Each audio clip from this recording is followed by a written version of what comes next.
Alrighty, everybody, welcome to Weather Center Live. We've got a very, very serious situation unfolding across the Deep South, particularly in eastern Texas currently. We have multiple tornado-warned storms. There were 4 active within the last 30 minutes. We've managed to drop that down just a little bit. We're down to 1 current active warning. We just had another one expire. We're looking at the radar out of Houston right now, and they have it set to clear air mode, which is very weird. This should definitely be in precip. This is what we're tracking right here, just barely to the north of Livingston. We have a very, very wrapped up the supercell right in through here.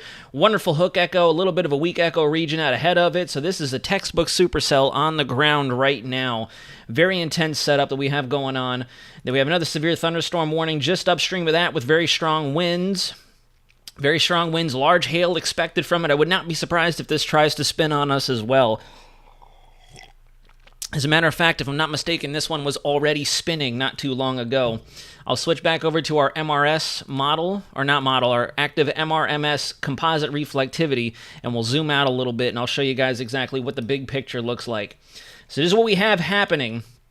This is the first round of very active severe weather with this system. We have the snow falling up towards Wichita Falls, up over parts of northern Texas, kind of working its way through. You can see all this snowfall over Amarillo. This is definitely snow that's occurring for sure. All this wraparound moisture and the cooler air that's being bled out of the southern Rockies of New Mexico. And then this is going to be our main event. I'll zoom out even further so you guys can get a nice big picture perspective of what's going on. And I'll draw it in. So here's the center of our low spinning around. Low's developing, and it's somewhere in between Wichita Falls, Brownwood, Waco, just probably to the west of Dallas. This is going to be our leading edge. This is where we really want to watch for some stuff exploding. Models have not backed off in terms of what type of cape and buoyancy we have that exists just out ahead of this. And the reason I'm going live right now is to hopefully get as many people in the loop with what's going on, because the last several days, most of our big name models, to include the Euro, everyone swears by the Euro has let us down. The GFS, the Euro, everybody has let us down up until this point, and it's only been within the last 48 hours that our models are finally on board with very, very, very, very sharp amounts of cape in the low levels and in the mid levels of the environment shooting up out of the Gulf of Mexico, and we're still looking at anywhere upwards of 2,500 to 3,000 joules per kilogram of cape just out ahead of this line of storms. So I'm a little concerned that once this frontal boundary starts to move into that pocket of where we're going to see most of our substantial surface heating of the day, as well as our buoyancy really ramp up in the low levels. Once we break the inversion, once we do break that inversion, we're definitely going to see these things really blow up. And I'm scared. I'm low-key. I'm definitely concerned for our folks in Alexandria, Baton Rouge, New Orleans. We got to watch all this area. Southwestern Mississippi, we have a recipe for an actual tornado outbreak disaster, in my opinion, mainly because our models have done terrible. Until we've gotten a look at our high-res data, it's been miserable out there. The models have under-forecasted this tremendously. I'll switch this out and I'll pull up. I'm getting word in the chat that SPC has elevated their risk, and I'm so thankful for that. There it is. Right on the money, guys. We talked about it last night. We mentioned it. I told you guys, if I was an SPC and I had the balls at that analysis desk, I'd go enhanced for sure, and there it is. It's like they're watching the videos with us. Excellent. Excellent, excellent. That's a good call. We're definitely going to see some very, very intense activity right through that band. Perfect highlighting. I may have brought it down just a little bit more. I probably would have went with something more along the lines of this. Just looking at the way our buoyancy is setting up. But, all right, that's at least a move. That's a move. That's definitely a step in the right direction. We're catching up, and it's kind of a shame that today is the day.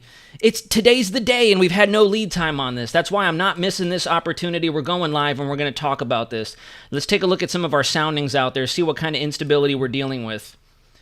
Okay, so we're still not seeing too much in the way of daytime heating occurring down over the south, right up along the Gulf coastline. Let's go back to our upper air maps.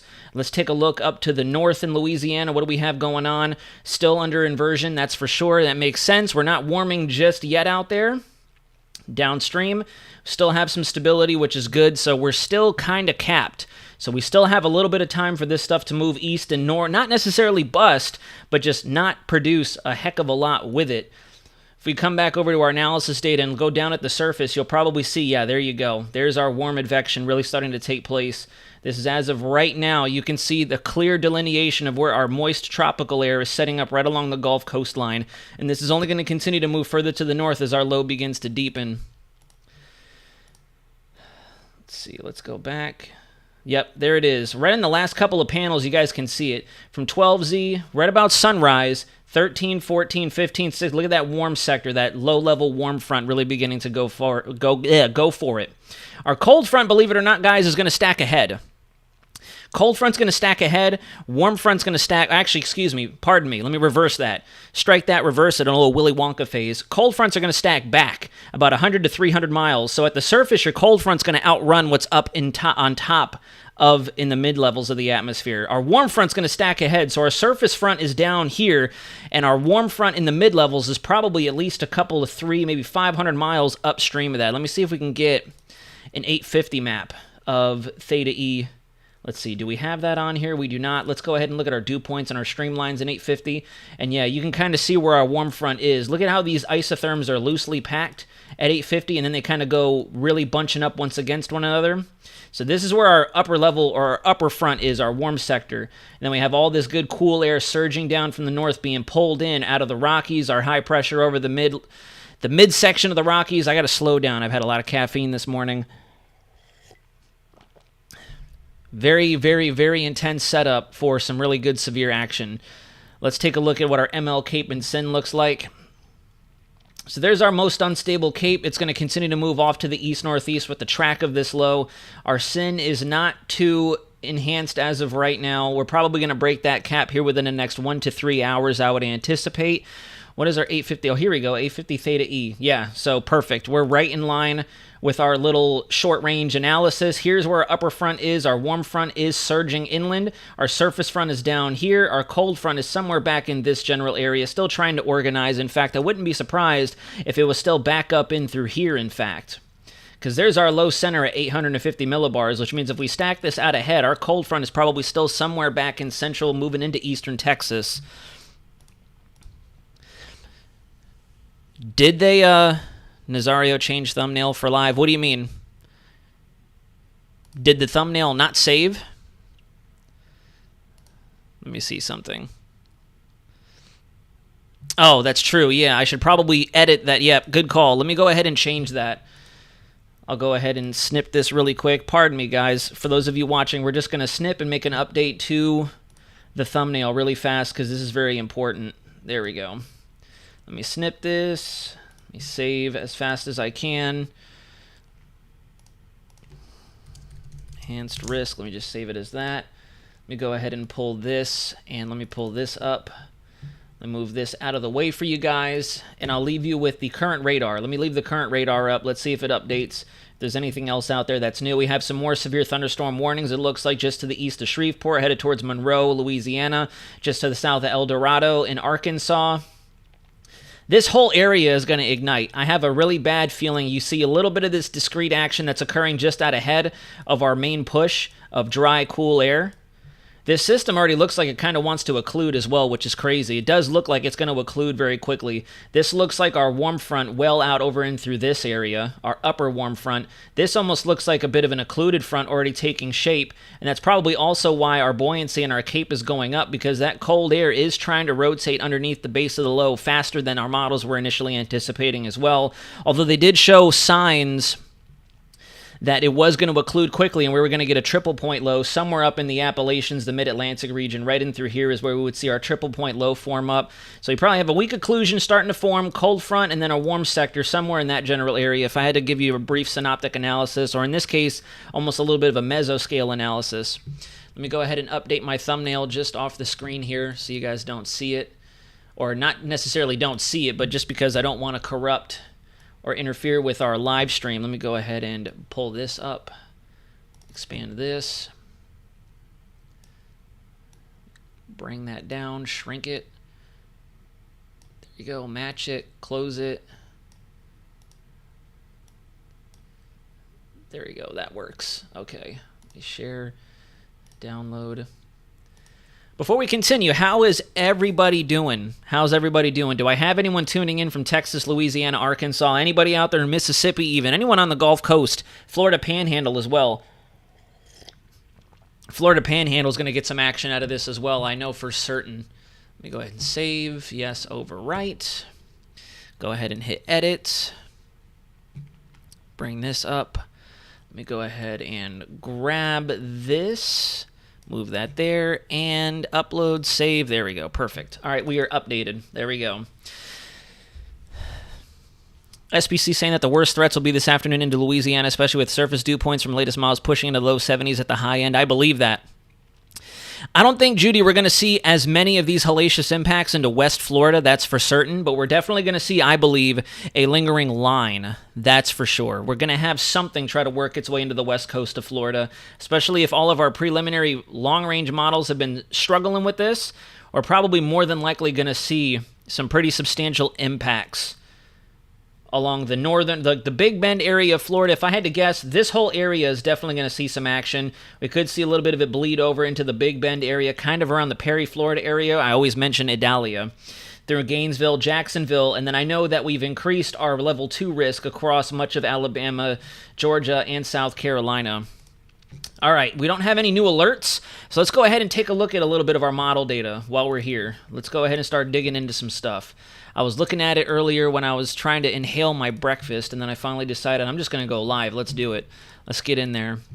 So we're going to start with our HRRR. Let's get into the finite details immediately. Where is it? Am I glazing right over it? Where are you, HRRR? There you are. We're just going to use the Southern Plains first.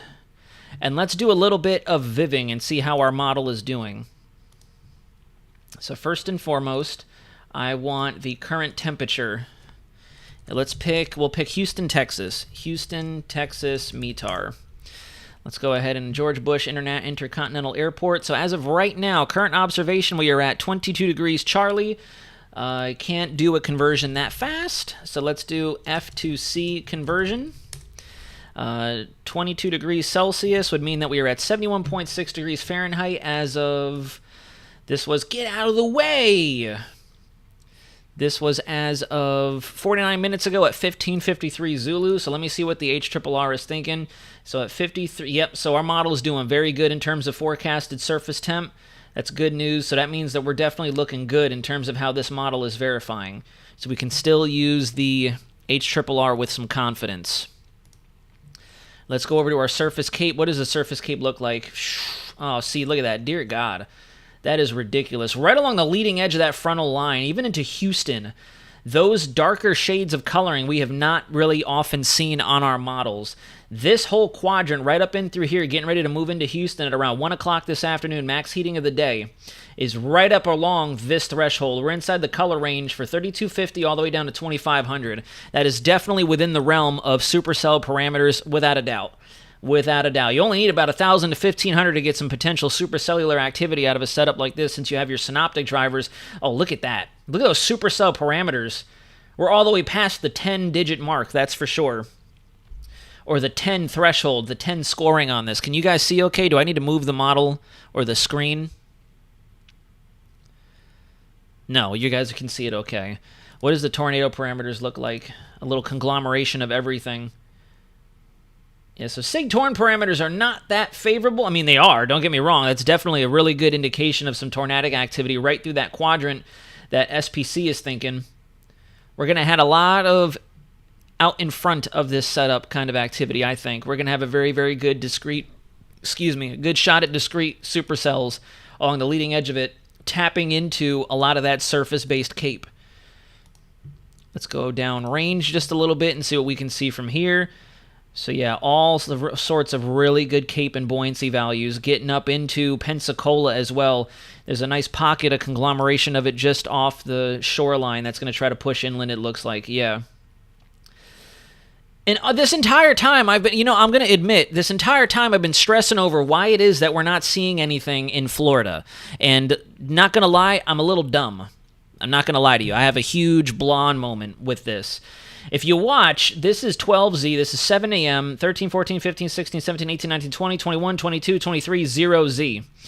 This is as the sun is setting. So obviously our cape is going to dissipate and we're going to invert. So I don't know why I've been trying to figure out what's going on in Florida, why it's not doing anything. It's because it's going to happen at night. That's why. Here's our 850 millibar winds. Very good shear component in the mid-levels. It's only going to get stronger as we move into Mississippi and Alabama, and then it's really going to start to ramp up as that front approaches. So your upper front at 850 millibars is more than likely right in through here, I would imagine. And there's our warm front. Warm front's right there, so all this area is definitely going to be primed for severe weather activity, that's for sure. That rotation is bad. All right, let me go back over there. Let's look at the base velocity.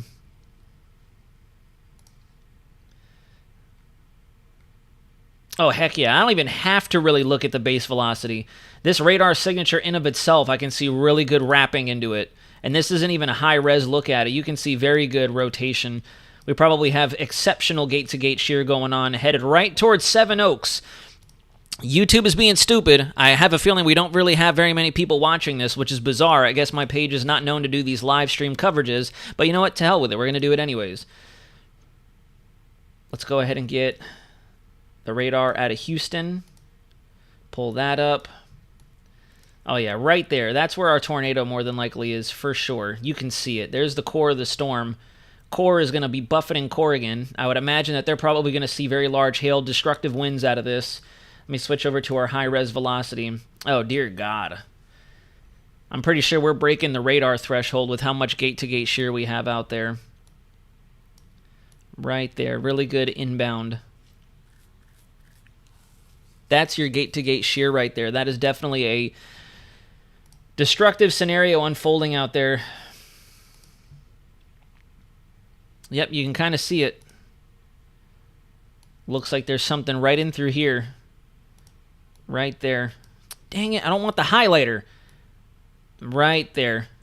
If I had to guess, we probably have a twister on the ground right in through that general area. Let me use another enhancement. Let me see if we can see it.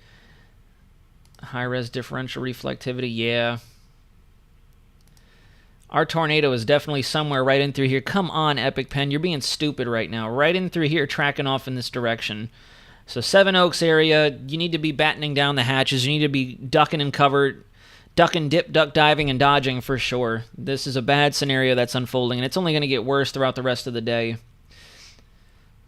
Probably have some good hail falling in this storm as well. Look at the CC on this. There's definitely a nice little hail core in this storm. Would not be surprised. If not, very, very localized heavy rainfall. Yeah, look at this bad boy. Very, very solid hook echo on it. Right there. Your tornado is probably parked somewhere right over top of Seven Oaks. I would not be surprised. Right there. Moving this way. That is not good. That is definitely not good. I would not be surprised if this was a stronger tornado as well. Looking at this good old supercell signature for sure like this, we have a lot of good wind shear in the upper levels, really spinning it up. We have a good rotational component down in the low levels. It's not occluded, which is good, so that means it's not a long duration. This is definitely, it hasn't been on the ground for a very long time. But that is not good. Look, that's definitely very large hail right there. Stop switching to the highlighter. Right in through there. There's your core. Twister's probably right out in front of it. And then this storm is definitely producing some strong stuff as well.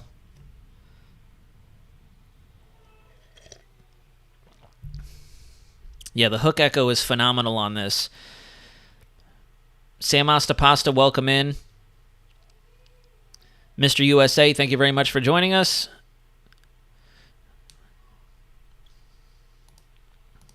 Let's zoom out. Let's get a big picture here again. There's another severe thunderstorm. That's a massive storm, too. Look at the reflectivities on this.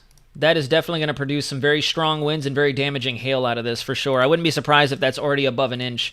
Let me see what this is mentioning. Quarter-size hail. Yep, so inch hail, for sure. That's ridiculous. And that's going to be the song and dance all day today. And we're not even at max heating of the day just yet. Look at this thing. Look at this thing. That is insane. Look at this large push. We're only going to continue to amplify the rotation in this storm. This is a very, very bad setup right here. We have very good flow around the north side of it, and you can see this very small weak echo region right there. So we have very, very, very good rotational capabilities out of this system.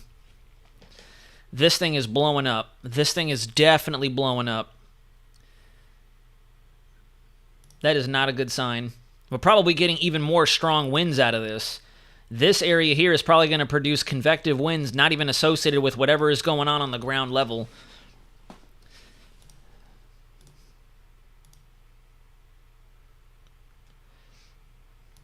Go to base velocity. Yeah. Wow, that is intense. That is very intense. I don't like this at all. That's horrible. There you go. They're translating that tornado warning. You can see it. They just expanded it.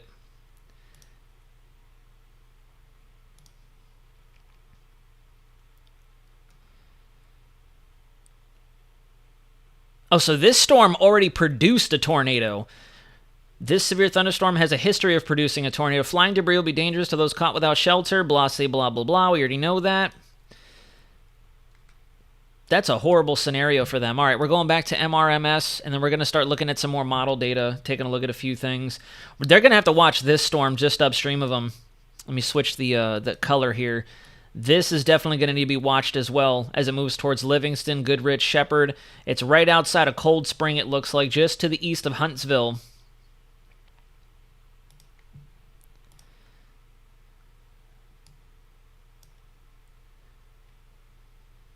All right, let's get a big picture perspective and see what we're looking at here.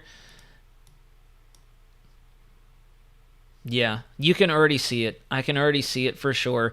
This whole area is going to go off. Oh my God, Epic Pen, you're killing me right now. This whole area is going to go off for sure as it continues to propagate off to the east and tap into that onshore flow that's moving in across much of this area. There you go. Look at the severe thunderstorm warnings are just popping off now. Yeah, 1, 2, 3 with the Swiss. There's another one down here. That's a new one. This could probably go tornadic, it looks like. It's already starting to develop a little bit of that signature to it.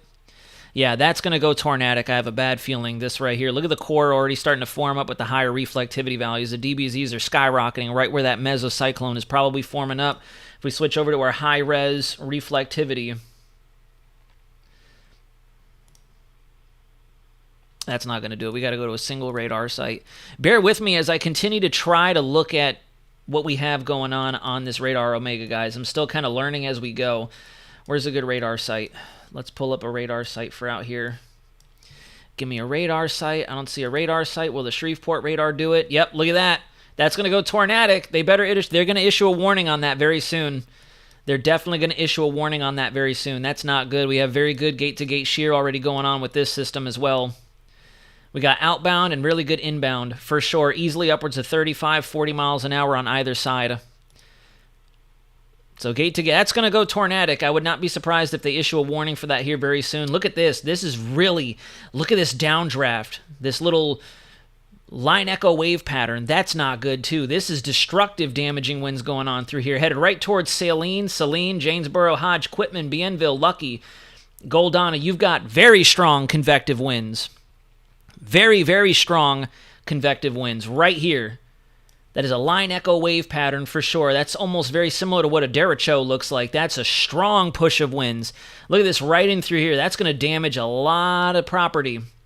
That's going to bring down trees. That's going to knock out power. That is terrible. That is a really strong outflow right there. Let me see if I can set the radar in motion so we can see it. Yeah, look at that. That is wild. Look at this. And that could possibly get whatever storms are out in front of it moving and spinning as well. That's definitely going to go tornadic. Look at how that cell converges and starts to really bring up some good gate-to-gate shear on it. I don't like how it loops, though. The loop kind of defeats some of it just a little bit.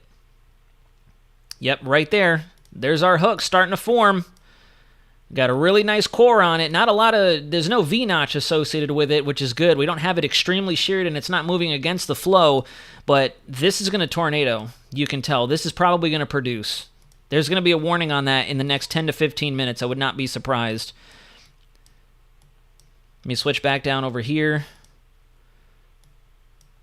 Yep, these storms are going to go. This whole area is getting ready to fire. So Houston, get ready. Houston area is probably going to start seeing some thunderstorms really start to fire up. I wouldn't be surprised if all this gets going as well.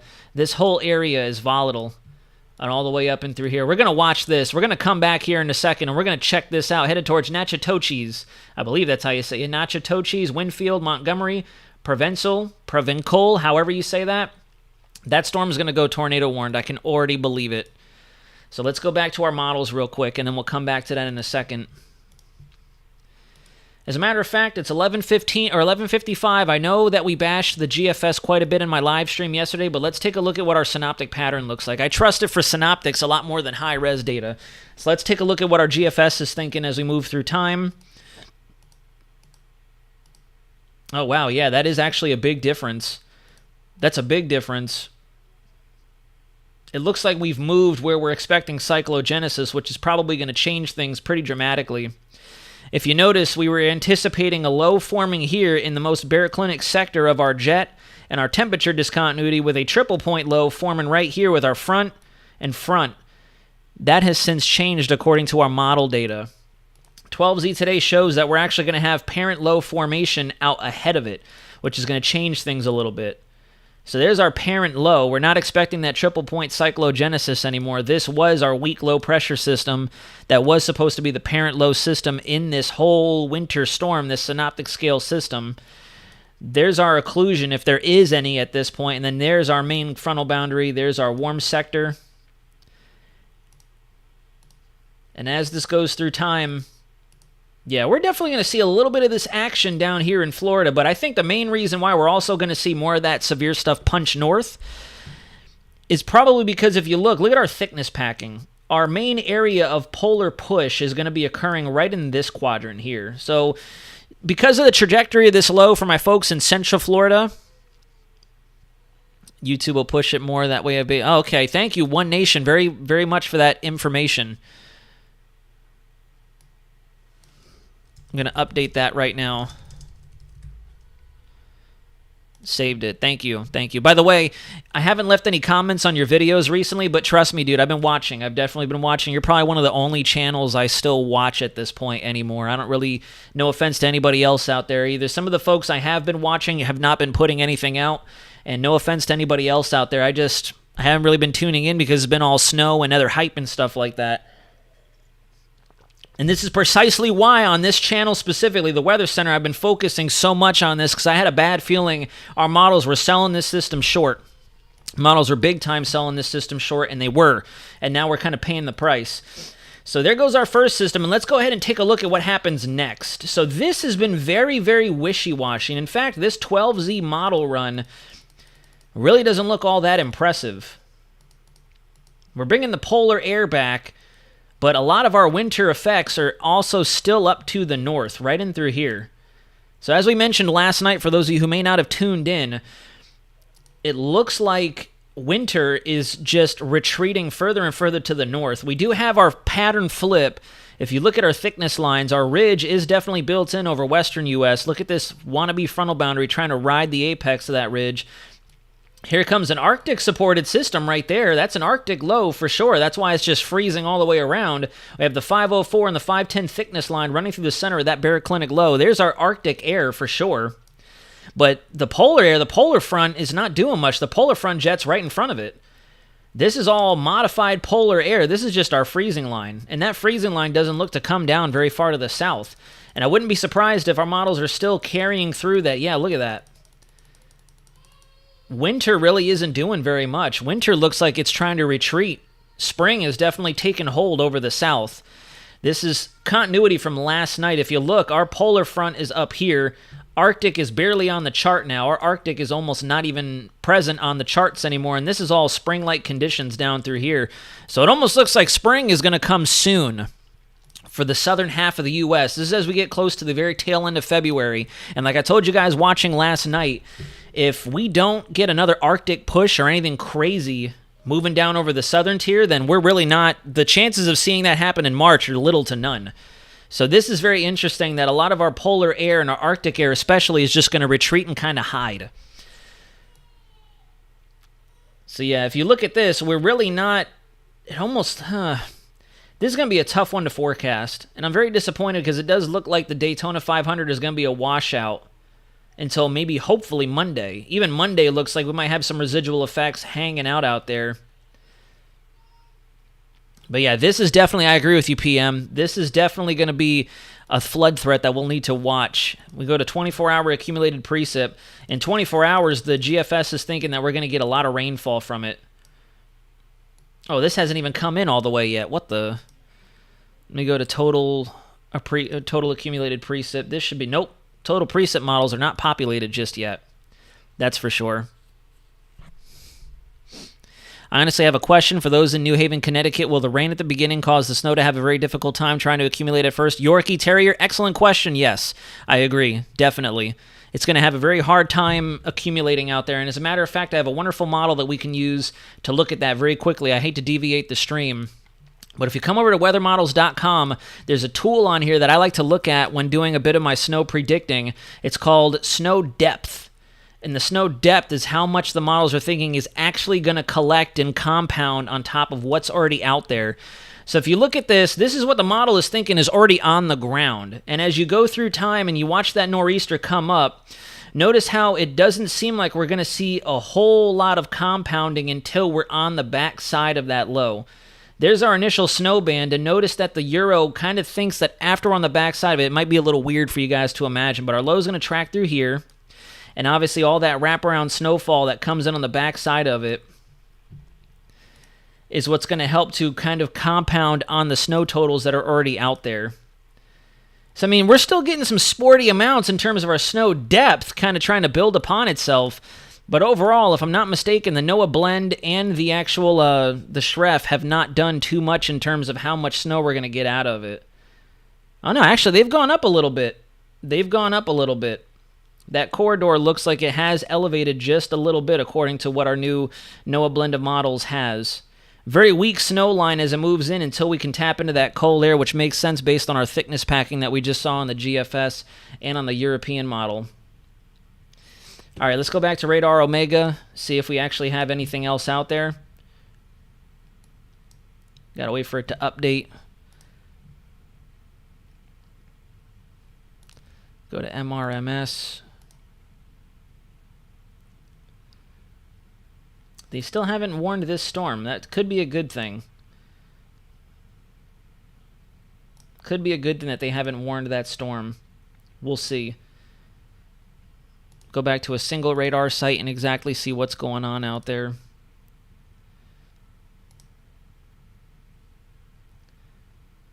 Yeah, you know, I don't know. I'm surprised that they haven't warned this storm. Either this kind of looks like the... I almost wonder if this is a slow or if there's some latency in this, because look at that. I would not be surprised if that was getting ready to produce something. Yeah, I don't know. I feel like Radar Omega is moving slow right now with updating their warnings. Because that's definitely spinning up, and it's spinning up very fast. I don't know why they haven't warned that yet. I would warn that. I would go ahead and warn that. This is still really good down here. This is still going for it. Look at all that gate-to-gate right there. Outflow, inflow right there. This is still going. That's a long-duration tornadic event. Whether there's anything on the ground remains to be seen. I can't see anything on here specifically. This, I'm shocked. I don't understand why this is not tornado warned. That is very confusing. There's got to be another radar site we can use in this general area. Here we go. On this radar, it doesn't up. Nope, we just got another update, and that gate-to-gate, that outbound is definitely increasing. We have really good outbound. Inbound is not that impressive on this radar anyways.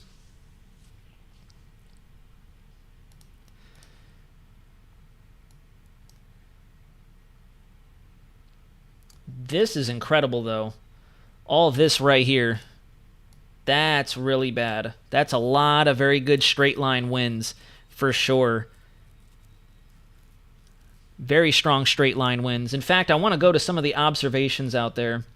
Let's go back to this. Let me go to National Weather Service, and let's take a look at the obs out there. Nope, that's not what I want. I don't want the radar. I want the home page. I want the home page. I'm so thankful that they put that enhanced risk out. I'm very grateful for that. National Weather Service homepage.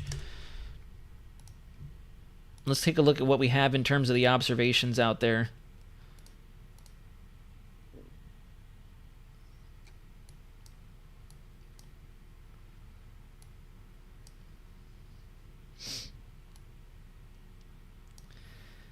Well, there's our low. You can spot that 1,000 miles away. Here's our low pressure.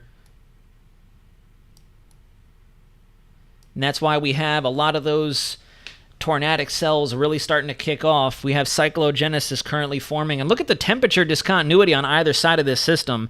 It's not the most impressive, but at the same time, it's definitely impressive enough when you combine it with the extremely warm temps out ahead of it. We got 30s and 40s all through this area.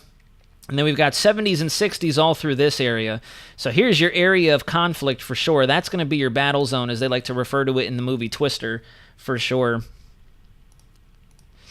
Let's see what we have going on out here. Shreveport. Whoa, look at Barksdale Air Force Base. I really hope they have a warning out. Barksdale Air Force Base, 62 miles an hour, 54 knots of wind. They better have had, that's a severe thunderstorm for sure. 62 mile an hour winds at a Barksdale Air Force Base. Dear Lord. Wow. What about down here? Nothing happening down there. That was, when was this reported? That is a severe thunderstorm for sure. 59 miles an hour at Shreveport International or Shreveport Regional Airport. 51 knots. That is really bad. And then what do we have going on down here? 20 miles an hour, 22 miles an hour. These are all post-frontal winds. All these post-frontal winds coming out of the northwest, and then there's your southerly flow out ahead of it. So here's your front somewhere entrenched in through this area. And then our low is somewhere right up in through here, as a matter of fact. Look at how the winds deviate a little bit. So there's our low. Oh, that's true. Yeah, the Twisters trailer comes out today. That is very true. Kind of ironic. It's almost like they planned that intentionally. Okay, let's get back to business. Let's go to our HRRR and take a look at what some of our longer range data is suggesting. We'll use the whole United States OI. And we'll go back to 12Z so we can go further out in time. So yeah, look at that. That's not good. This is 21Z. This is max heating of the day. That's when it's going to really be game time over central and northern Louisiana. We've got some discrete activity occurring in Alabama, southern Mississippi, headed towards New Orleans, Baton Rouge. And look at that. That is a very aggressive radar signature right there. And then see, look at that. I mean, it's not going to be a whole lot for Central Florida, but if we switch over to the southeast,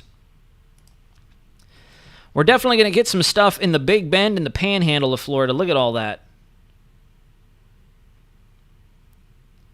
And then you can tell right about there is where we start to lose a lot of the instability and the cold air mixing. There's your cold air and all your dry air back up in through here with your inactive front, and this is going to be a very weak, modest push. So, I mean, don't be surprised if we get a little bit of thunderstorm activity right along the leading edge there, but nothing really substantial, it doesn't look like.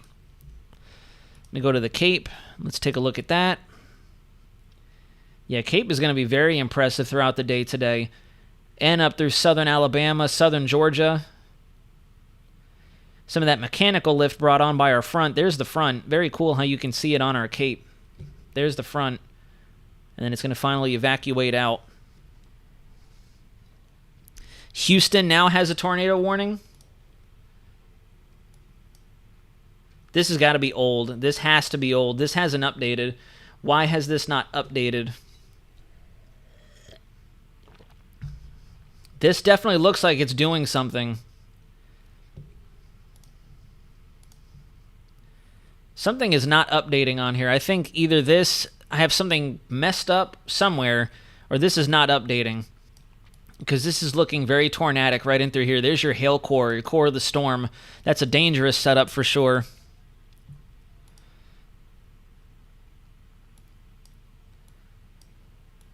Let's pull this radar up. That's too small. Let's use this one. Yeah, these storms are going to do it. You can tell they're already starting to fire up. This system is still tornado warned, which makes a lot of sense. That is a long-lasting tornado. Long-duration supercell. Long-duration supercell. Moving right towards Chester now. Chester's under the gun. We're still watching this. They have it highlighted for a special weather statement. Special weather statement is now out for this system. 40 mile an hour and penny-sized hail. That makes a lot of sense. Got some stuff firing just to the west of Beaumont. Very familiar with Beaumont. I've driven through there quite a bit back in the day. Going back and forth from certain areas. I've driven through Beaumont a lot. I'm so confused why this is not warned for anything else besides a severe thunderstorm. Maybe that's a good thing. Maybe that's a good thing, but I don't know. Maybe there's something above the surface level that we're not seeing. But that definitely looks pretty bad. SRV definitely shows it. There's your little mesocyclone right there. So if we don't have a tornado, we're probably going to say there's a funnel cloud in there somewhere, if not a very rapidly rotating mesocyclone down in the low levels. Because there's your SRV, storm relative velocity. This is the movements inside the storm without taking into effect the environmental flow. So it helps to isolate what's happening in the storm itself. And then take a look at this puppy. Let's look at our SRV for this storm down here. Oh yeah, look at that. When you take the environmental flow out of it, you can plain as day see that system. That's why I'm confused why they don't have anything on that other storm in Louisiana. That thing is still producing, still doing a whole lot of whatever's going on in it. We can't see anything. Let's come down a little further to the south, or let's go back to our MRMS composite so we can look at everything big picture-wise. This storm looks like it's going to do something. This is right up along the Louisiana-Arkansas border. This storm looks like it's going to try to tornado. Let's go to a single radar site. There's got to be something we can pull up around here. Let's see, does this work? That does not work. Come on, give me another radar site. Give me another radar site. There has to be another radar site out here. Shreveport, I guess? Yeah, look at that. This is going to try to tornado. This is rotating. You got another rotating cell just barely to the north, the west-northwest of Bastrop, headed towards Bonita. Wilmot, Parkdale, cross it. This is moving in your direction. This is definitely producing very, very strong winds. That could have some winds associated with it. Let me erase the marker. This looks like it's trying to spin. I think this is that same storm. Something right in through there. What does the SRV look like on this model? Not on this model, excuse me, on this radar. Okay, so that's starting to look a lot more like straight line winds out of that system. It could be collapsing at this point. Yeah, that's collapsing. This storm looks like it's really either that or we just have a lot of really good downdraft outflow out of it, but now we're starting to lose that rotational signature and we're just getting a lot of outbound winds. So this is another damaging wind setup right here, another good straight line push of winds. Stop selecting the highlighter right there. There you go. Just as we were highlighting it, they highlighted that whole area. That couldn't have been more perfectly timed. 60 mile an hour winds. Here we go. Let's see what they say. Probably straight line winds. Moving east at 60 mile an hour, 60 mile per hour wind gusts and quarter size hail. Hail damage to wind vehicles is expected. Expect wind damage to roofs, siding, and trees. Yep, that could not have been more spectacularly timed.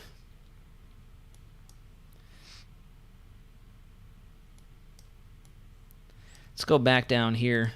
Take a look at this stuff. This looks like it's finally starting to lose a little bit of that rotation. It could be finally dissipating. This might be collapsing now as well. Oh, no, I don't know. Looking at base reflectivity, I mean, the rotation does look like it's starting to dwindle. We have a very good supercell still out of this, that's for sure. Rotation core right in through here.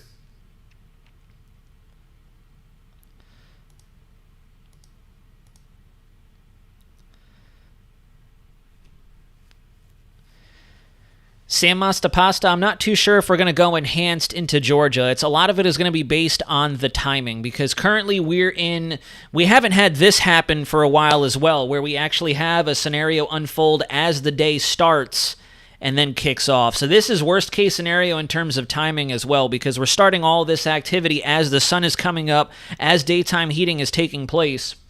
And if we switch back over to a satellite image, let's go over to the College of DuPage. I love their their satellite shot. Let's clear the ink out of the way. Let's go to our localized sectors, and let's go down here. And let's use our visible satellite.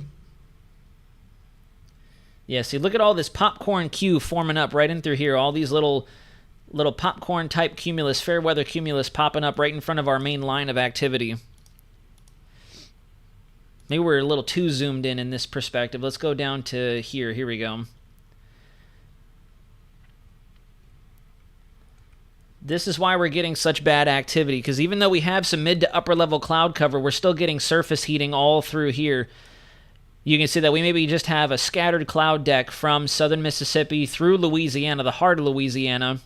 We're getting a little bit of residual sunshine and daytime heating out ahead of this main line, and then all of our severe activity will switch to our next right here.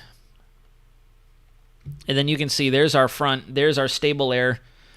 Stable air is rushing in back behind it. Trying to, anyways.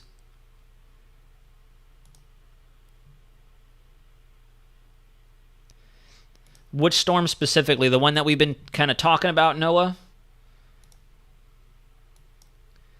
This one right in through here?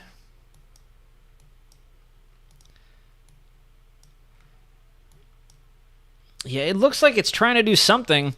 It almost looks like it's trying to split. It looks like there's a little something right in through here, and then a little something that's trying to do something down here, trying to rotate. But it is also becoming very blurred together. It's not its own separate system. So we have this area trying to feed off of it. We have this up-and-coming convection just back behind it that's trying to feed off of it. So I don't know. Storm relative velocity. Yeah, there's definitely a pocket of rotation right in through there. We need a more reliable radar site, though. We need a better radar site, because I keep getting messages that this is old data.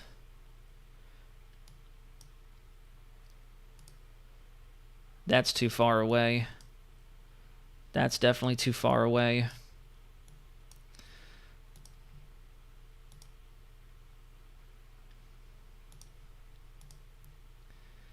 Yep, these storms are going to start up. We have to watch these guys. Looks like Houston is barely going to miss a large majority of the greater Houston area, but these storms are definitely picking up. They're rapidly picking up steam as well. I bet if we were to turn on the loop, you could see these form up very quickly. Yeah, these are going to go severe as well for certain. In the next 20 to 40 minutes, between 20 to 40 minutes now, I'd already be issuing warnings. I'd probably start issuing some warnings and try to get some lead time. Anybody out and through here, I'd start issuing some severe thunderstorm warnings, because these are definitely going to start to fire up, especially once this storm finally collapses and we get that down rush moving in all directions. These are going to pick up a little bit more enhanced lift on the leading edge of them as that cold pool kind of accelerates in all different sorts of directions. This area here is going to go severe for sure. Especially if they continue to propagate off through here. A lot of the Cape and the instability is going to be tapped up to the north, but if they continue to move through this Cleveland area, just to the north of Splendora, Roman Forest, Kingwood, Goodrich, Livingston are going to have to watch.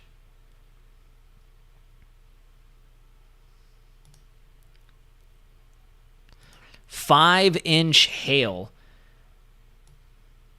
Dear Lord, I would not be surprised if... I wish we had storm reports on here. Is there a way I could turn on storm reports?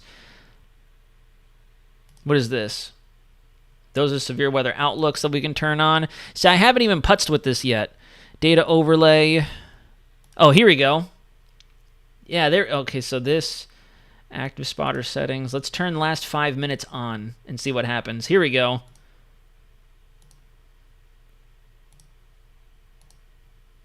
That doesn't say anything. Rashad. DM on Twitter for questions. How do I get the actual storm reports up, though? I want reports. Oh, here we go. Local storm reports. Here we go. Wind damage, spotter hail. Not going to turn lightning on because I feel like lightning's probably going to be crazy.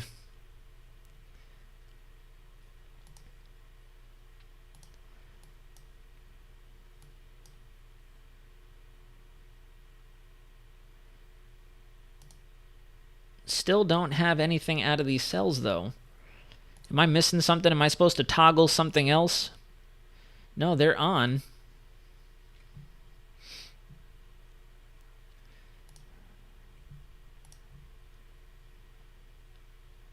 Yeah, there's nothing... Huh. Okay, anyways. This looks like it's finally losing some steam, and the outflow off of it is going to start building this, but it's probably going to get wrapped up in this line of convection here, so that's probably not going to do very much. These cells are slowly starting to get going. They're going to converge and try to become something a little bit more anomalous. Or menacing, I should say. What else do we got? Let's zoom out. Let's go back to our composite.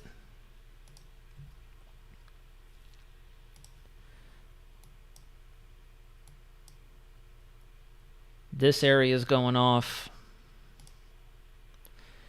We're almost to closing time as well. Once that line can move into central parts of Louisiana, that's when things are going to go crazy.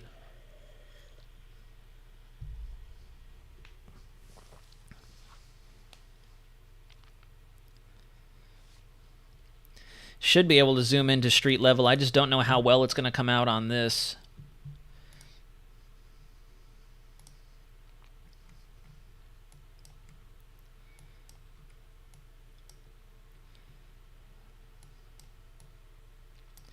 This whole area back in through here was definitely just ravaged by this supercell.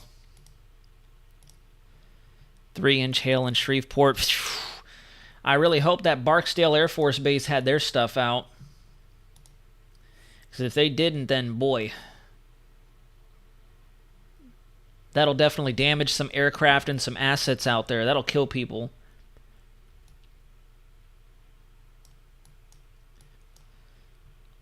This storm looks like it's still trying to hold on to its rotation, that's for sure. All right, back to models real quick.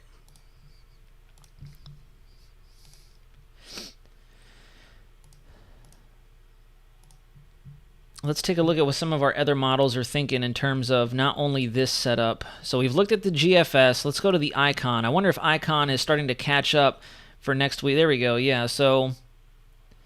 yeah, the Icon is not calling for anything crazy. And in fact, the Icon thinks that the Daytona 500 might just be a night race, it looks like. What about the Canadian model? Oh, look at that. Canadian model has a mind of its own. The Canadian model is doing something totally different. Check this out. Way different. Looking like it's kind of trying to highlight a subtropical storm almost, trying to come out of the Gulf and hit Florida. That's very interesting. Very, very interesting. So for next weekend storm, the Canadian model is kind of doing its own thing, picking up its own type of solution with it, going almost like a subtropical cyclone with no cold air associated with it. And that's why I say a subtropical almost storm, guys, because if you notice, the Canadian model thinks our polar air is going to be up here. So this would definitely be a subtropical storm. And I don't mean like a subtropical named storm, but I mean like a subtropically supported system. It could go subtropical, that's for certain, but that's very weird. Let's go to the upper levels and see the wind flow on it. Yeah, that's definitely subtropically driven, subtropically. That's a really interesting depiction. That's the first time. What did the overnight Canadian model say about this? Did it also say the same thing? No, the overnight Canadian model did have the polar air trying to rush down and support it and feed into it. The 12Z run, however, has it all by itself. That's really interesting. Wow.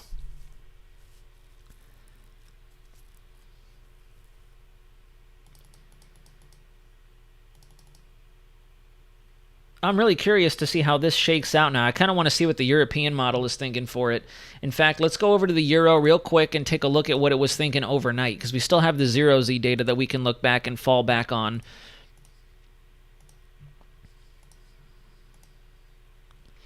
Let's go down to precip type. There's our first system. So the Euro is thinking it's going to be a continuous event. Could possibly clear out in time for the race. So we kind of have a little bit of hope out there, just a little bit. And even then, it looks like the European model does not have our polar air coming down very far to the south. Yeah, a little bit. The Euro definitely thinks we're going to have... So actually, yeah, we're at a point of contention now. It's really going to be a battle of what model is, what model wins in this case. Because the Euro does think winter is going to make a full-fledged return with that next system. Why is it such a big ink? The Euro definitely thinks that we're going to have winter try to return, but this is definitely more of almost a springtime pattern. Because look at these thicknesses right up in through here. We have our polar front jet here, and we have our Arctic jet right up alongside it. And then we have our subtropical air mass all the way down here. So that's very interesting. We got some really bizarre stuff happening as we get into the very tail end of February, it looks like. At least according to what the Euro is thinking. Euro does think that wintertime is going to try to return for the Northeast, the Midwest, the Mid-Atlantic, but then we have such sharp temperature discontinuity. Look at how closely packed all of our thickness lines are. We go very quickly from Arctic air. Let me clear the ink. Very quickly from Arctic air to polar air to subtropical air. That's very interesting. Something out there is very weird. Something out there is going off the chain. We haven't looked at our El Nino in a little bit. Let me take a look at that real fast. What is going on out in the Pacific that might be dorking things up already? So El Nino is back to weakening, that's for sure. We've got some very strange... That could possibly be dorking up our pattern. We have some areas where the upwelling is being returned with warming, and then we still have some upwelling going on out there. The PDO is in a negative position right now, or in a negative stance. We have our warmer temps off to the northeast Pacific. So the PDO is still in a negative anomaly. El Nino is doing something funky.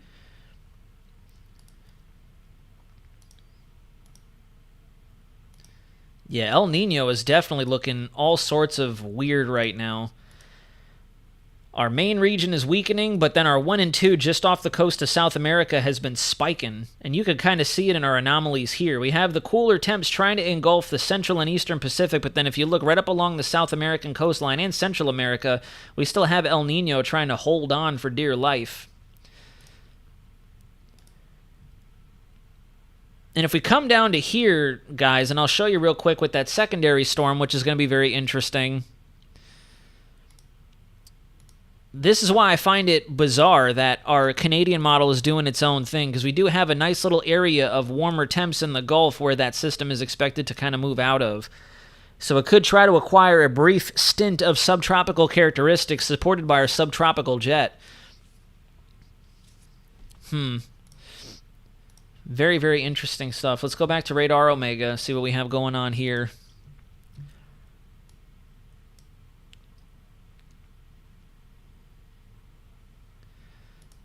MRMS, back to MRMS.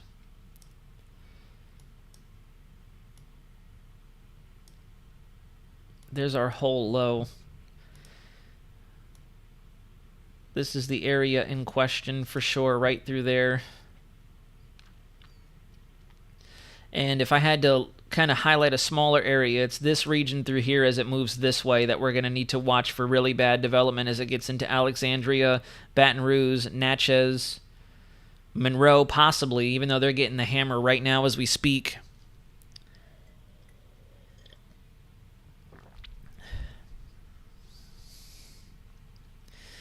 That's the scary part as well, PM, I agree. We can go back to that very briefly. The Atlantic is definitely very hot. These are our surface anomalies, and this is incredible. You still have very warm anomalies in the Caribbean, and that MDR, and just to the north of the MDR, if this were hurricane season, is extremely warm. Look at this. For this time of the year, that's very concerning. Right there where our August and September tropical wave train starts coming off, we are almost upwards of 3.5 to almost 4 degrees above the climatological norm. And it's going to be very interesting to see if that even tries to taper off or if it just kind of stays that way. And one thing we have to remember is, since this is the anomaly, guys, we might see these temperatures, this area kind of decrease, but the thing is as we go throughout the year, the only reason it will decrease is because for the time of year, it's closer to the norm. Doesn't necessarily mean it's cooling off. If the anomalies trend down, it could also mean that simply, in comparison to February, that's 4 degrees warmer. But in July, it's 2 degrees warmer. Doesn't mean that we've dropped 2 degrees. It just means that we're closer to the average, but still above average, if that makes sense to you guys. And look at this pocket of warmer temps in the Gulf of Mexico even. Nice little possible loop current. That's 3-ish degrees above the average. And then we're still about half a degree to a full degree warmer in the Gulf of Mexico. Very little cooling has honestly taken place. Out here is where most of our cooler waters are. But down in here where it really matters in the tropics, that's, I don't know. Warm waters are indeed begging for hurricanes, and I do believe the reason we have so much leftover hot water out there as well, because we haven't had any major storms, unfortunately, kind of suck up all that energy and transport it to the north. Because hurricanes, what they do, just like our cold fronts up in the north, the cold fronts bring the fronts down and they cycle the air. This way it's not just stagnant cold air up north, stagnant hot air down south. Those jets and those frontal systems, they cycle the air. And you could almost, this is going to sound very weird, and for people who don't really understand, they're going to come after me if I say this, but you could almost kind of consider hurricanes, tropical cyclones as their own frontal systems. They don't have fronts. Please don't take that the wrong way. They are not actual jet-supported systems, but what I mean by that is they take all this hot energy and they move it up this way. This way we can try to stay in a balance, and we can kind of keep our warmer air mixed in and modified with our cooler air in the mid-latitudes and the poles, and then we can get rid of all this erroneous hot energy and hot temperatures down here, not only in the air, but in the water as well. They cycle it. So they're not actual frontal systems, but they take this energy in the oceans and the latent heat in the atmosphere, and they cycle it up to the north. That's how they sustain themselves. That's how they stay strong over the hot waters, because it's a continuous cycle of internal combustion like an engine. So that's why we do need, I hate to say it, I'm not fear-mongering or trying to wish death and doom on people, but we do. We need some very strong hurricanes to get up and going down here. I hate to say it, but we need some hot hurricanes. We need hot hurricanes.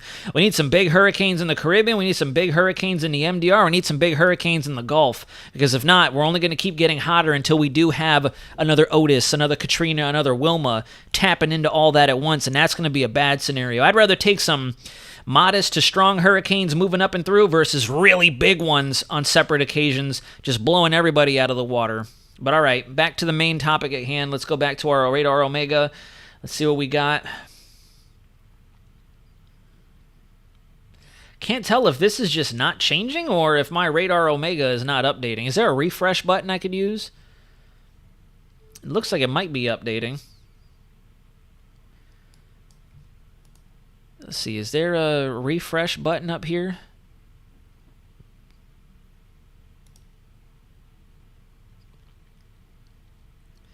Yeah, exactly, Sam Astapasa. That's actually a great way to look at it.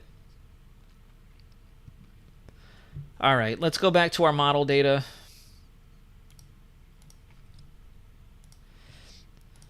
We'll take a trip down to the south again. We'll look at a different model this time. We'll look at the FV3 for the southeast and see what's ahead, and then we'll get ready to wrap the live stream very soon.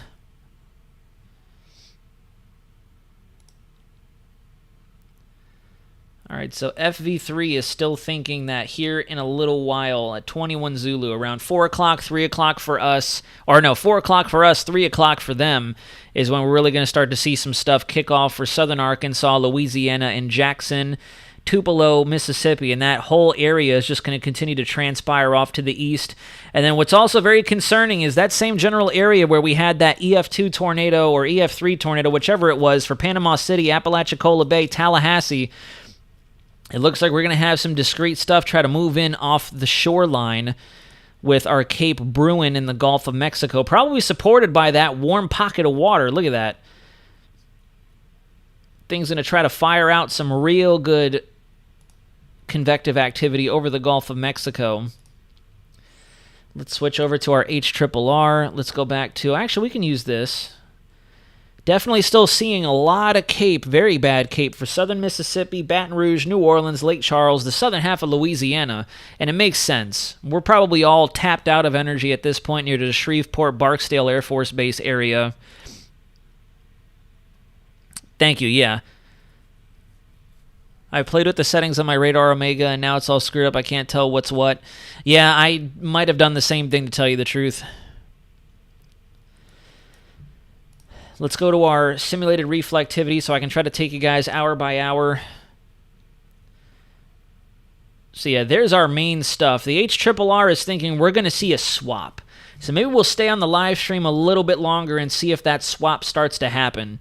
And you can kind of already see it more or less on the radar. This area is going to rain itself out. We're going to absorb all that energy. Very similar to what I was just talking about with the tropics, you know, with the hurricanes absorbing the energy, it's going to leave our atmosphere and our ocean waters tapped of energy. In the same case here, all these severe storms that are firing early are going to completely wipe out our available energy up to the north. And then this line here and all this discrete activity to the south is what's going to go off next, especially as we get more of that buoyancy to surge up to the north. Let's go back over to our overlay data. We'll go back to the College of DuPage and take a look at our observed information. Let's go to our surface maps, and let's take a look at the theta E now.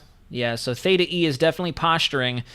There's where most of our convective available potential energy all across the board is likely going to be.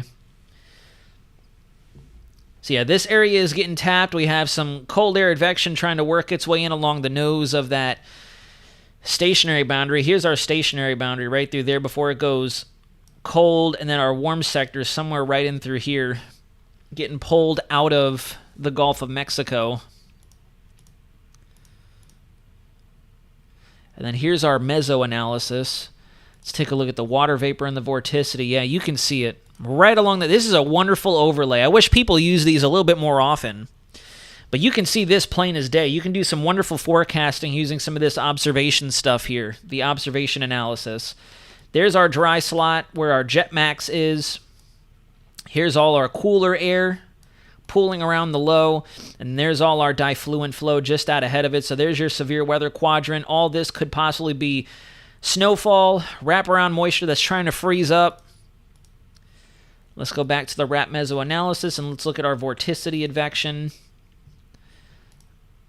That's what's really producing a lot of our early thunderstorm activity. Look at this nice little shortwave, these minor shortwave troughs that are moving through the pattern here. You can see the divergence out ahead of it and the downward vertical motion out of or back behind it. This here could possibly ignite some stuff. This over here, we have another shortwave embedded in the backside of it. There's our long wave trough right through there, and this is our shortwave upper low that's supported by that shortwave that's moving through. Here's our temperature advection chart, another fantastic tool for forecasting your severe weather. There's your cold punch, and then there's all your really good warm advection. In fact, let's see if our models have been underestimating the strength of, whatchamacallit, our low-level jet. Do we have, here we go. See how we have a low-level jet trying to establish itself. We have 30 knots, 30 knots, 30 knots. I don't see any 35-knot wind barbs just yet, but our low-level jet is trying to form right in through here. Very good directional shear around this low pressure. There's an embedded surface trough, embedded trough, a little bit of an inverted trough, it looks like, to the northeast side of this low. So, yeah.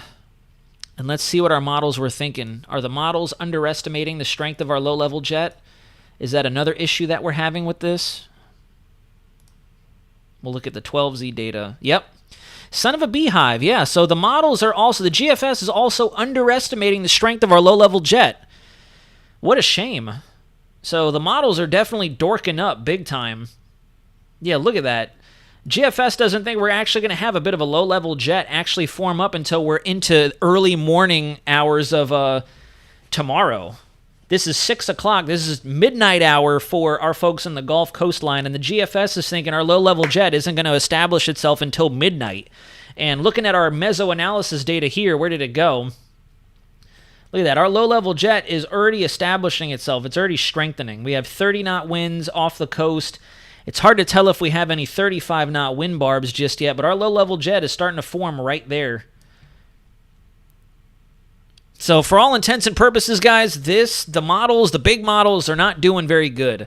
Let's check the euro. Everyone loves the euro. I even saw a video, I think it was yesterday in the morning. I woke up and someone said, we're going to start with the euro because the euro is just the best. It's like, don't say that. The euro is not always the best. You see, even the euro, this is 7 a.m., here's 10 a.m. Euro is also underestimating the strength of our low-level jet.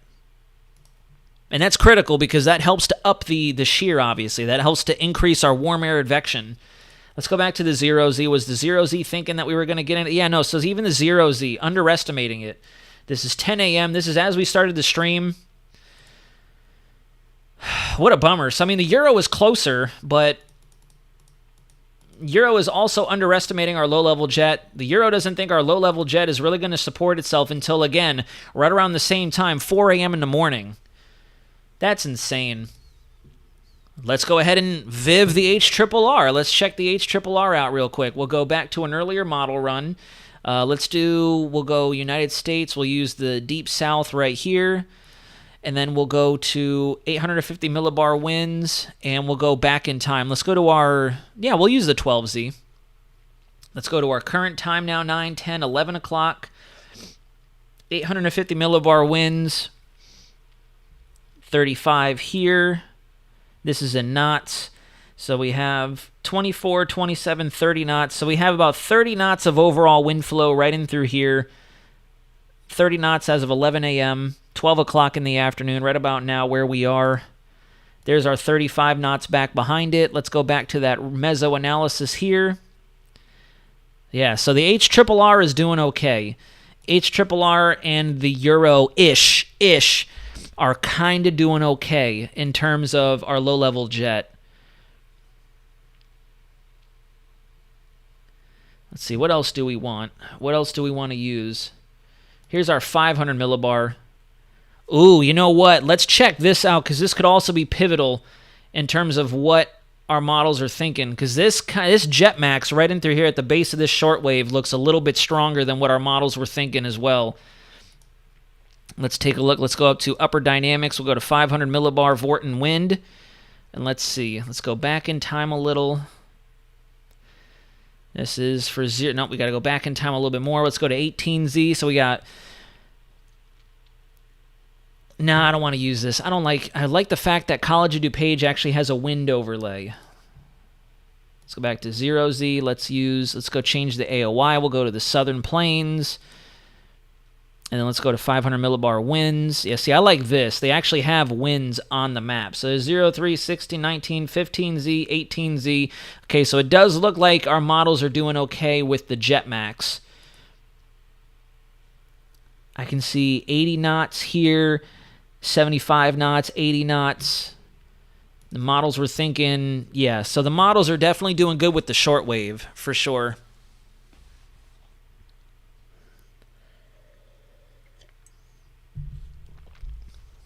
That's wild, though, guys. This is a wonderful lesson for... YouTube is jacked. I don't know who we have watching right now. Views are doing okay. Thank you very much for tuning in, ladies and gentlemen, whoever is watching out there. This goes to show that our models, our long-range stuff, really cannot be trusted too heavily. And for a lot of the folks out there who like to bring up model data and try to forecast 3 to 5 to 7 to 10 days out in advance and try to tell you that this is happening, don't trust it. And it's kind of sad to say that because that's what our long-range models are supposed to be used for. But that's why on this channel specifically, and I know a lot of other folks, more reliable sources will mention it as well, the key takeaway with looking at those longer-range models are just to look at the trends. You just want to look at the trends. And you don't want to come to a concise conclusion until you are within that 24, 48, 72-hour window to where you can start to nail down the very small pieces of the puzzle. You look at a giant jigsaw puzzle, like a 12 to 24 piece jigsaw puzzle that you buy at Walmart, Publix, wherever you prefer, and those would be our large scale models. They have giant puzzle pieces that you can very quickly put together. And it's like, okay, that was an easy puzzle. This is the big picture. When it comes down to looking at those small 100-piece puzzles, you want to wait until you are close enough in time to really put it together and look under a microscope that, okay, this part of Texas, this part of Louisiana, this part of Florida, hypothetically, is likely to see this. That's kind of one of the better ways I can explain it to you guys. Let's go back to Radar Omega and see what's happening. Yeah, it does look like this area is starting to wash itself out. There you go. Like I had mentioned, we finally have our first Swiss with this line of storm, so this is definitely intensifying right through here. There I go, using the highlighter again. This is going to be the area we have to watch next, and they have a Swiss on it, a special weather statement. If you guys hear me say Swiss, I'm not talking Swiss cheese. I'm talking a special weather statement. So this is going to be our next area, right in through here. This area is tapping itself out. They're probably starting to collapse. We're getting some good outflows in the low levels. Probably we still have some convective winds coming off of these storms, especially the stronger ones. This here is what we want to watch next. This band as it moves off. Can I please click off that special weather statement? There we go. This band right in through here. This whole area is where we're going to have to watch next. And that more or less is the projected path. If you want to use like a little bit of a forecast cone from National Hurricane Center almost, that's what I would use as my little forecast window, this region here. And if you track it and step it through time, this is what it looks like. We're going to have to watch it like so. And I kind of wish we could do a little bit of extrapolation on this, but it doesn't look like... Let's go start the... There we go. Pause. Nope, that's not what I wanted to do. Let's see if we can extrapolate it out a little bit. All right, let's go ahead and let's see. We're going to do our best, because obviously this isn't like Gibson Ridge, and I'm wondering if I should buy Gibson Ridge. I'm very familiar with Gibson Ridge 2 and Gibson Ridge 3, those radar platforms. Phenomenal tools.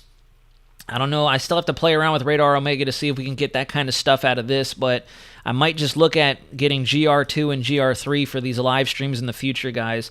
So pause. No, see, I want it to go. How do I... Does anyone in the chat know how I can just rewind the loop? Is there a way I can just rewind the loop, go back to the beginning so we can go ahead and extrapolate it out?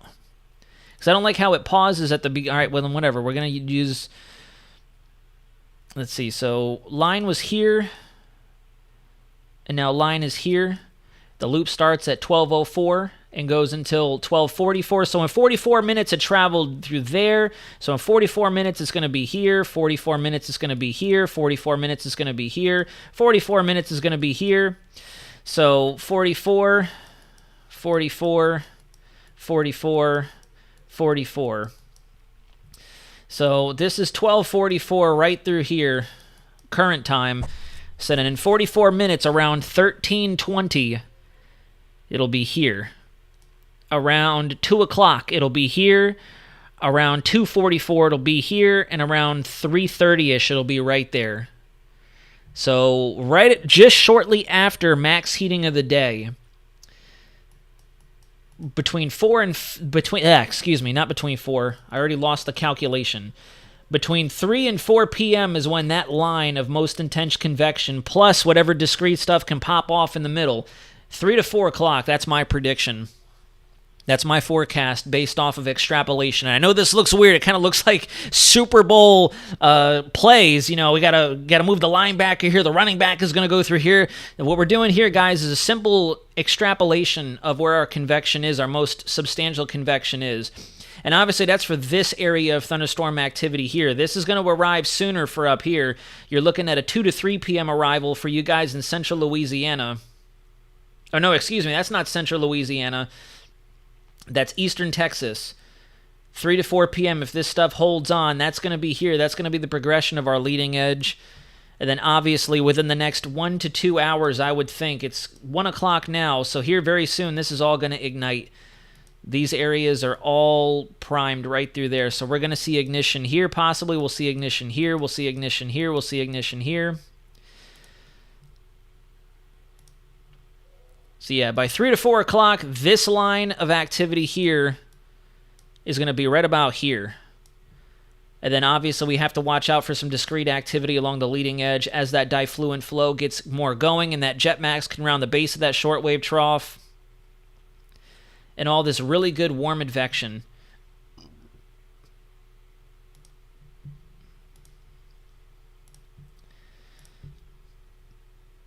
Let's go back to the model one last time. We'll go HRRR.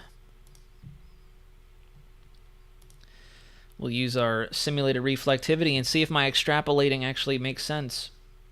Yeah, it does. There's 3 o'clock. And then 3 o'clock, we're going to have our discrete activity out ahead of it. And then we're really going to get going around 4, 5, 6, 7 p.m. We're going to finally start to see those cells trying to dwindle. So yeah, there you have it, guys. I think we'll go ahead and start cutting the stream now. I hate to say it. I still need to get my passport. I never needed it while I was in the military. Now, well, actually, I wonder if I do need to get it now since I'm back in the military. I had to research that. Possibly, because I'm still a civilian 90% of the time. Let's go to the Deep South with our NSSL model and see what that's thinking in terms of our CAPE. Yeah, see, NSSL is thinking during max heating of the day, 3 to 4 o'clock is when this area is going to be primed for activity. So perhaps if I actually have availability, because I have a lot to do today, guys. That's why I'm going to cut the stream, and I feel so bad having to do this for my folks watching out there. But I have an exam to take.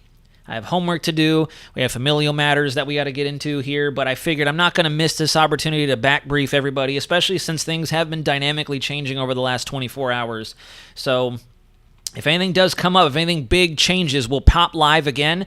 But that's kind of the prognosis here. If you live in eastern Texas, extreme most eastern Texas, along the same latitude line, we'll say, as Beaumont, to the north and to the south of that, they're going to have severe weather around 3 to 4 p.m.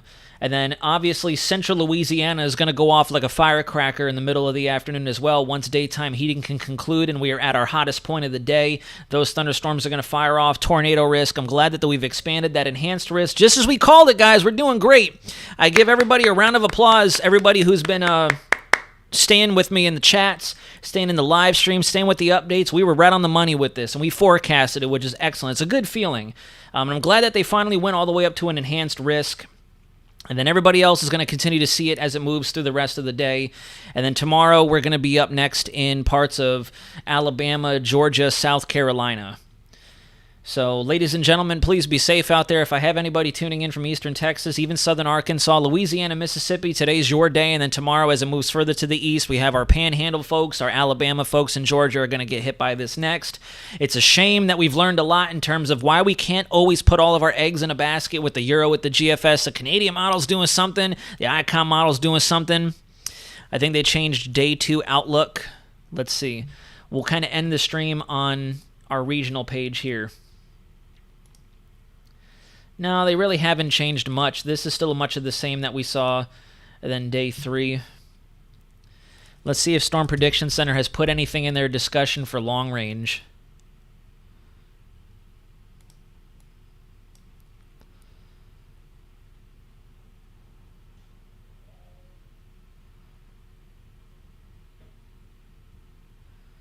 So right now what they're thinking is next weekend we're not going to have a whole lot of instability for that storm to get really kicking off. Thunderstorms could develop on the lower edge of returning low-level moisture. A severe threat is not expected due to limited instability. From Saturday into Sunday, a cold front is forecast to move quickly southeastward across the southeast. This dry and cold air mass should be unfavorable for thunderstorm development over the weekend. So I don't know. Right now, SPC's thinking we're not going to see anything with that next weekend setup. So to be determined. Obviously, to be determined because our models are trash, at least currently. I think the models are struggling with the fact that we have spring-like conditions over the south as opposed to full-fledged wintertime conditions. So we'll wait and see. We'll see. We're still way out ahead, so, you know, we'll just have to wait and see. Obviously, the models have done horribly with this, and it wasn't until the last day or two did we finally fire up all of our watches and our advisories and our designations. So for all we know, that could possibly happen with next weekend, or next weekend will be a bust, and unfortunately, it's just going to be rainy and ruin the Daytona 500, ruin whatever outgoing shenanigans we have planned for next weekend. So we'll see, folks. But thank you for being such a wonderful audience. Thank you very much for tuning in for this unexpected and breaking live stream that we started at 11:30. It is going to be 1 o'clock, so we're going to go ahead and call it. And please be safe out there. Please continue to tune into my Instagram, my X, and my TikTok for updates. I will go ahead and continue to roll those out as I can throughout the day today. And we'll see you again tomorrow if anything else doesn't crack off or anything big doesn't change. Right now, we're kind of in the brunt of it, and we're just kind of watching it unfold. So we'll see what happens as we move through the rest of the day, but we'll definitely see you tomorrow regardless. And guys, until next time, this is Weather Center Nazario, signing out.